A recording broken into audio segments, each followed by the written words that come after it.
Russia has been attacking Ukraine's energy sector again. The strikes have caused emergency power outages in a number of regions, including the capital Kyiv and its surrounding region. Ukrainian cities are being targeted with new missile strikes this morning as Moscow marks Victory Day, Russia's most important state holiday. We begin in Kyiv. Ang lungsod ng Kharkiv ay matagal nang itinuturing na isa sa pinakaimportanteng target ni Vladimir Putin. Bilang pangalawang pinakamalaking syudad sa Ukraine na may layong 30 kilometers lang mula sa border, isa ito sa mga pangunahing sinubukang sakupin ng Russia noong invasion ng 2022. Kahit nabigo ang unang tangka, hindi kailanman binitawan ng Kremlin ang pagnanais na makontrol ang rehiyong ito. Sa katunayan, ang pinakakritikal na bahagi ng offensive plan ng Russia para sa spring-summer ng 2026 ay nakatutok sa front na ito. Ang kanilang layunin, magtayo ng isang buffer zone sa paligid ng Vovchansk. Ayon sa Reuters at sa ilang Western military analysts, nais ng Russia na protektahan ang Belgorod Oblast mula sa mga artillery at drone attack ng Ukraine, habang dahan-dahang lumalapit sa posisyong sapat para paulanan ng bala ang Kharkiv. Naniniwala si Putin na kung makuha ang maliit na bayan ng Vovchansk, mas magiging madali ang paglunsad ng ground attack sa syudad. Dahil dito, handang magbayad ng malaking halaga ang Russia. Simula huling bahagi ng 2025, nag-ipon sila ng malaking puwersa sa rehiyon, kabilang ang 69th Motorized Infantry Division at ang mga kilalang Akhmat Forces ni Kadyrov. Ginamit nila ang taktika ng small group infiltration at walang tigil na artillery pressure para ubusin ang lakas ng mga Ukrainian. Ang estratehiyang ito ay may tatlong layunin. Una, pigilan ang Ukraine na maglipat ng puwersa patungong Donetsk. Pangalawa, makakuha ng bagong teritoryo sa Kharkiv Oblast. Pangatlo, ipakita sa Russian television na matagumpay nilang nadepensahan ang kanilang sariling borders. Ngunit nitong April hanggang May 2026, binaligtad ng Ukraine ang sitwasyon sa pamamagitan ng isang matinding counter-offensive. Ang Vovchansk, na 5 kilometro lang ang layo sa border, ay hindi na naging daan para sa pag-abante ng Russia, kundi naging isang madugong frontline na sumira sa kalkulasyon ng Kremlin. Ang bida sa breakthrough na ito ay ang 23rd Assault Battalion ng Ukrainian National Guard. Sa kabila ng hirap ng terrain, matagumpay nilang nilinis ang mga defensive positions ng Russia. Ayon sa mga official statements, ito ang unang pagkakataon sa loob ng maraming buwan na ang Ukraine na matagal na nakadepensa ay naglunsad ng makabuluhang counter-offensive sa rehiyong ito. Upang maunawaan ang hirap ng misyong ito, isipin niyo ang hitsura ng battlefield. Ang Vovchansk ay durog na dahil sa buwanang bakbakan, puno ng landmines, wasak na gusali at mga drone na laging nakabantay sa itaas. Sa ilalim ng ganitong kondisyon, mas mapanganib ang umatake kaysa sa magdepensa dahil madali kang makita at tamaan ng kalaban. Sa mga video na inilabas ng regiment, makikita ang mga Ukrainian units kasama ang ilang foreign volunteers mula Latin America na nakikipaglaban sa masukal na kagubatan at gumuhong mga bahay.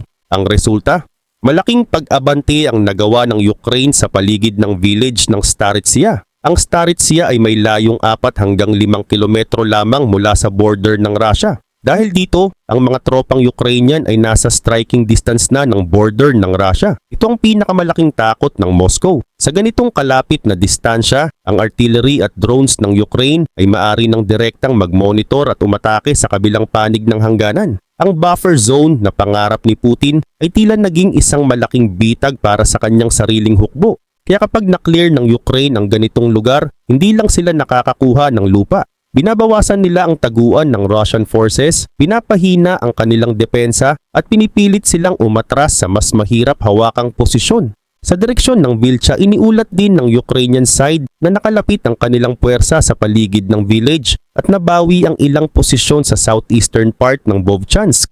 Hindi ito malaking breakthrough, pero kapag pinagsama-sama, malinaw ang mensahe. Ang planong buffer zone ng Russia sa hilagang Kharkiv ay hindi umaandar ayon sa gusto ng Moscow. Sa halip na sila ang tuloy-tuloy na sumusulong, napipilitan silang magdepensa, umatras at ayusin muli ang kanilang linya. At hindi lang ito sa Vovchansk nangyayari. Sa ibang bahagi ng Northeastern Front, gaya ng Kupiansk ang direksyon, patuloy ding sinusubukan ng Ukraine na sagutin ng Russian pressure gamit ang maliliit pero sunod-sunod na counterattacks. Dahil kahit sinasabi ng Russia na hawak nila ang initiative, may mga sektor pa rin kung saan nakakahanap ang Ukraine ng pagkakataong umatake, makabawi at guluhin ang plano ng Moscow. Habang nangyayari ito sa Hilaga, mas mabigat naman ang pressure sa ibang bahagi ng front. Ayon sa mga independent observers, nananatiling matindi ang Russian attacks sa Donetsk at Zaporizhia directions. Dito makikita kung saan gustong ibuhos ng Russia ang lakas nito sa mga lugar na pwedeng magbukas ng daan para sa mas malalim na advance.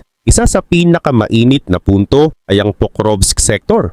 Dito, sinusubukan ng Russia na gamitin ang mga nakuha nitong posisyon para palawakin pa ang kontrol sa Donbas. Pero ang pagkuha ng isang lugar ay hindi automatic na strategic victory dahil ibang usapan ang makapasok sa isang bayan. Ibang usapan din ang gamitin ito para wasakin ang buong depensa ng Ukraine. Sa Pokrovsk area, iniulat ng Ukrainian units na may Russian armor, artillery at bagong personnel na iniipon sa paligid ng captured positions. Ibig sabihin naghahanda ang Russia para sa susunod na pressure. Pero habang lumalaki ang puwersa, lumalaki rin ang kailangan nitong supply. Kailangan ng fuel, kailangan ng ammunition, kailangan ng repair points, kailangan ng kalsada, tulay, warehouse at staging areas. At dito pumapasok ang strategy ng Ukraine. Hindi nila kailangang lusubin agad ang bawat occupied city para pahirapan ng Russia. Minsan sapat ng tamaan ng likod ng war machine. Kapag natamaan ng logistics, bumabagal ang advance. Kapag nasira ang supply route, humihina ang artillery. Kapag naputol ang fuel at ammunition flow, kahit gaano karami ang sundalo, hindi madaling umusad ang opensiba. Kaya ang mga lugar tulad ng Mariupol, kahit malayo sa mismong frontline, nagiging parte pa rin ng labanan. Pero kung umaabot ang drones at long-range strikes sa mga depot, ruta, at military movement sa likod ng Russian lines, ibig sabihin, hindi naganap na ligtas ang rear area ng Russia. At ito ang mas malaking larawan. Sa Hilaga, pinipigilan ng Ukraine ang buffer zone plan. Sa silangan, hinaharap nito ang mabigat na Russian push sa Donbas. Sa likod ng front, tinatamaan nito ang logistics na nagpapakilos sa Russian offensive. Sa paligid ng occupied Mariupol, may bagong problema ang Russia. Hindi pa nakakabalik ang Ukrainian troops sa mismong city. Wala pang flag raising, wala pang liberation sa streets. Pero may ibang nangyayari sa likod ng Russian lines. Ayon sa ISW, gumagamit ang Ukraine ng reconnaissance at attack drones para bantayan at tamaan ang Russian supply routes sa occupied parts ng Donetsk region. May geolocated footage din na nagpapakita ng attack sa Russian vehicles sa mga kalsadang ginagamit papunta at palabas ng Mariupol. Ibig sabihin, ang dating rear area ng Russia ay hindi na tahimik. Kung noon pwedeng isipin ng isang Russian driver na safe ang biyahe papunta sa front, ngayon iba na ang sitwasyon. Bawat truck, bawat convoy, bawat fuel tanker, pwedeng makita ng drone dahil ang frontline ay hindi lang pinapatakbo ng sundalo. Pinapatakbo ito ng fuel, bala, pagkain, spare parts, repair teams at tuloy-tuloy na movement mula sa rear area. Kapag natakot o naantala ang logistics, humihina ang artillery. Kapag humina ang artillery, bumabagal ang assault. Kapag bumagal ang assault, nawawala ang momentum. Hindi pa nito ibig sabihin na kontrolado na ng Ukraine ang Mariupol. Malayo pa iyon. Pero malinaw ang mensahe. Kahit ang mga lugar na malalim sa occupied territory ay hindi naganap na ligtas para sa Russian military movement. At kapag pinagsama ito sa nangyayari sa Hilaga, mas lumilinaw ang problema ng Moscow. Sa Vovchansk direction, napipilitang magdepensa ang Russian forces matapos ang ilang Ukrainian counterattacks. Sa Pokrovsk at Donetsk line, mabigat pa rin ang pressure ng Russia pero napakataas ng kapalit sa tao, equipment at ammunition.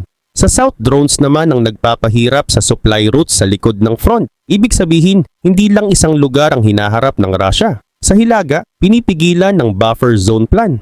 Sa gitna, mahal ang bawat kilometro ng advance. Sa likod ng linya, tinatamaan ang logistics. Kaya kahit may mga lugar na patuloy na sinusubukang kunin ng Russia, hindi na ganoon kasimple ang narrative na tuloy-tuloy ang advance. May usad, oo, pero may kapalit. At habang tumatagal, lalong tumataas ang presyo ng bawat galaw. Para sa Ukraine, ang layunin ngayon ay hindi pa laging malaking breakthrough. Minsan, ang mas importante ay pabagalin ng kalaban, guluhin ng supply, at pilitin silang magkalat ng puwersa sa maraming direksyon. Dito nagiging mahalaga ang drone warfare. Hindi nito pinapalitan ang buong Air Force, pero nagagawa nitong gawing delikado ang mga kalsada, depo at convoy na dati ay nasa likod lang ng labanan. Sa modernong digmaan, ang likod ng frontline ay frontline na rin at iyon ang pinakamabigat na pagbabago para sa Russia. Dahil kung ang mga truck sa Mariupol route ay kailangan ng umiwas sa drones, kung ang mga posisyon malapit sa border ay kailangan ng maghanda sa counterattacks, at kung ang bawat advance sa Donbas ay nangangailangan ng malaking sakripisyo, ibig sabihin isang bagay, ang Russian war machine ay patuloy pa ring umaandar pero hindi na ito umaandar ng walang sagabal. At sa digmaang nakabase sa pagod, supply at oras, minsan sapat na ang isang delay, isang nasirang konvoy o isang nabawing forest line para baguhin ang takbo ng susunod na laban. Habang nangyayari ang mga ito sa front lines, ang mga pamamaraang ginagamit ng Ukraine ay humuhubog sa kinabukasan ng digmaan. Sa operasyon sa Vovchansk, pinagsama ng ika-23 Assault Regiment ang klasikong taktika ng infantry at ang paggamit ng unmanned systems. Minamapa ng mga reconnaissance drones ang bawat trench at bunker. Inatake ng mga FPV drones ang mga posisyon ng Russia habang sumusugod ang mga ground assault groups na may suporta mula rito. Nagkatulong ang tao at makina sa bawat yugto ng operasyon. Ito ang isa sa pinakamatagumpay na pagpapatupad ng active defense at local counterattack model na dinevelop ng Ukraine ngayong 2026.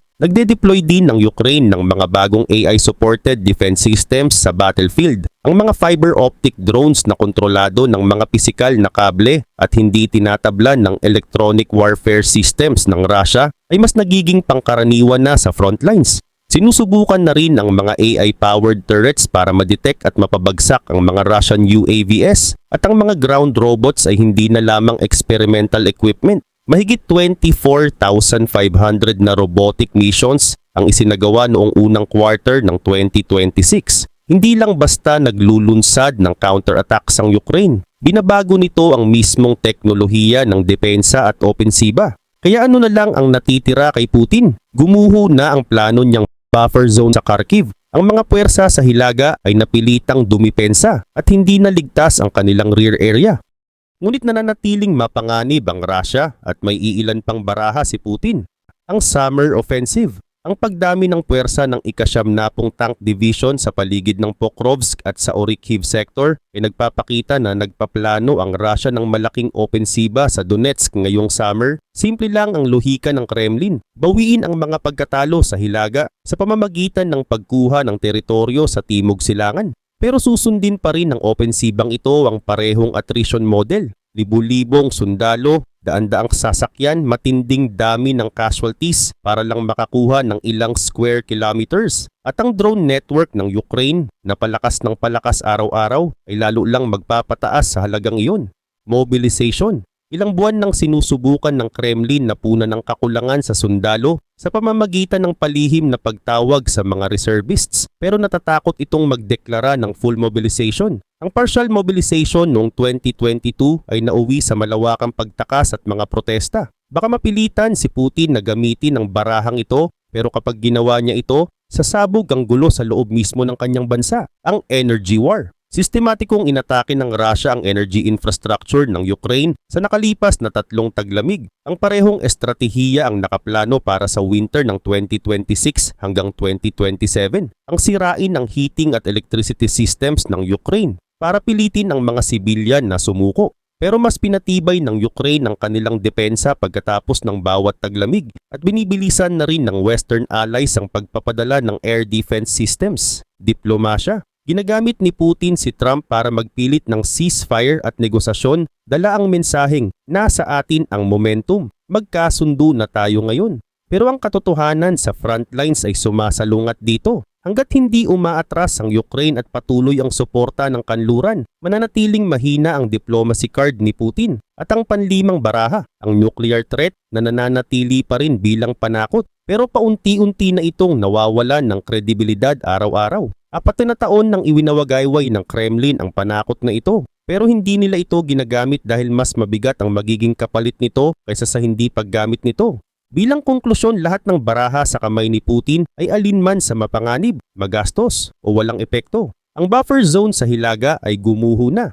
Ang logistika sa Timog ay inaatake. At ang war of attrition sa gitna ay umuubos sa lakas ng Russia habang paubos na rin ang pasensya ng mga tao. Kaya pa ring umatake ng Kremlin. Kaya pa nitong manira, pero hindi na ito makaabante sa direksyong gusto nito. Sa maikling salita, pilit na ginuguhit ng Russia ang mapa sa isang direksyon, pero hindi laging sumusunod ang frontline. Baka maaga pa para sabihing ito na ang tuluyang turning point sa digmaang ito. Pero isang bagay ang malinaw ngayon. Ang pag-aakala ni Putin na kakampi niya ang oras ay unti-unting gumuguho sa pagdaan ng bawat linggo. Para kay Putin, ang Vovchansk ay hindi lang isang simpleng baryo. Ito ang pinto papasok ng Kharkiv, isang buffer zone sa kanyang isipan at usapin ng karangalan. Ang pintong iyon ay sarado na ngayon, hindi sa mukha ng Ukraine, kundi sa mukha mismo ni Putin. Kaya ano ang inyong opinyon tungkol dito?